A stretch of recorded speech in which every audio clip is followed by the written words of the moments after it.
Hey guys, you're watching BTEX, I'm Basil, and this is the iPhone 8 Plus. The iPhone 8 Plus, announced a couple of weeks ago, has a glass back and a dual camera setup around the back. Very, very similar on paper to the iPhone 7 Plus, as you can see.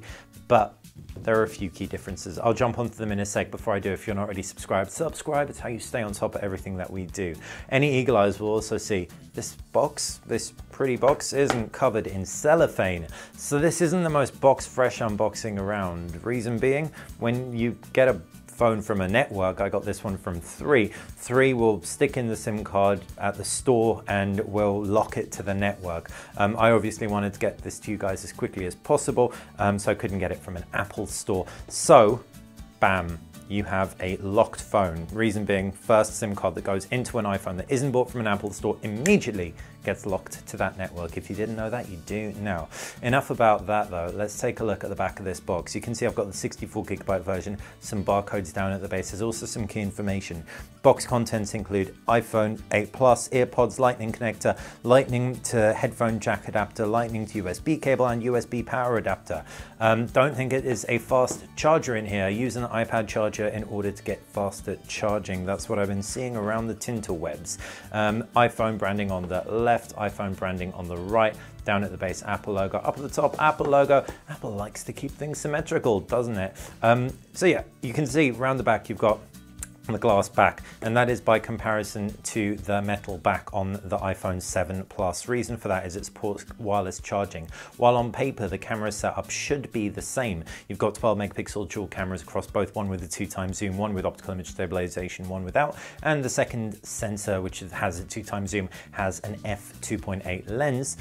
This time round, you have a different sensor. So Apple claims low light performance is improved, and you've also got a new portrait lighting feature as well, which I cannot wait to test out. But let's get the iPhone 7 Plus out of the way and take a look inside this box. It'll drop eventually. I'm gonna have to give it a hand. Okay, first thing you're greeted by is not the phone, it is some literature. So let's move the box out of the way, and you can see you got a SIM eject tool. You've also got guidance as to how to eject the SIM using said tool. Let's get the tool out because I will be needing to use that. You can't actually activate an iPhone until it has a SIM card put in. And around the back you've got some more literature. Welcome to iPhone. Side button, 3D touch. Yep, this is a pressure sensitive screen just like its predecessor, and you've also got some Apple stickers as well. Like I said, this was already opened by the guys at the 3 store in order to lock the phone to the 3 network. I'll talk you around the phone in a second, but first off, let's get that SIM card in there.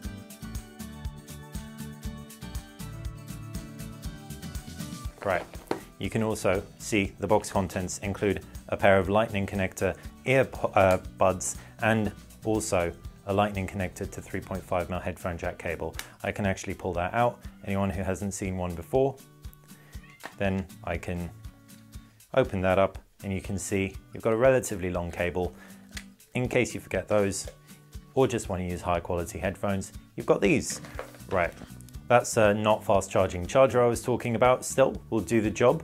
We should actually do a timed charge test to give you an idea exactly how long that takes. And you've got a USB to Lightning connector. And that, my friends, is the box contents. And this, my friends, is the iPhone 8 Plus. Let's start with the flip side of this phone, side by side with the 7 Plus. You can see the size is identical. In fact, I have a 7 Plus case right here, and I'm pretty sure that the 8 Plus just fits perfectly inside. Yes, it does. Should still support wireless charging. I think it was 3mm thick the case has to be in order to support wireless charging. So you've got a toggle to the left-hand side.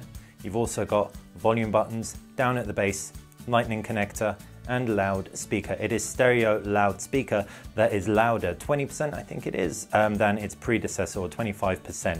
We'll put it to the test in a speaker comparison. Right hand side you've got the power button. Up at the top, nothing of note. Obviously no headphone jack, but there is IP, water and dust resistance on here. It's IP67 I think it is, so not quite as high an IP rating. as the Samsung Galaxy S8. As for the cameras, you can see you do have a sufficient camera bump in spite of the fact that it's all changed a little bit and gone glass. So if you are going to put it on a surface, you may want a case to protect those lenses. Right, I'm going to talk about the phone in a lot more detail very, very soon, so stay tuned to the channel. But for now, unboxing video over and out. Hopefully you enjoyed it. If you did, click that thumbs up button, like the channel, subscribe. It's how you stay on top of everything that we do. Thanks for watching BTech.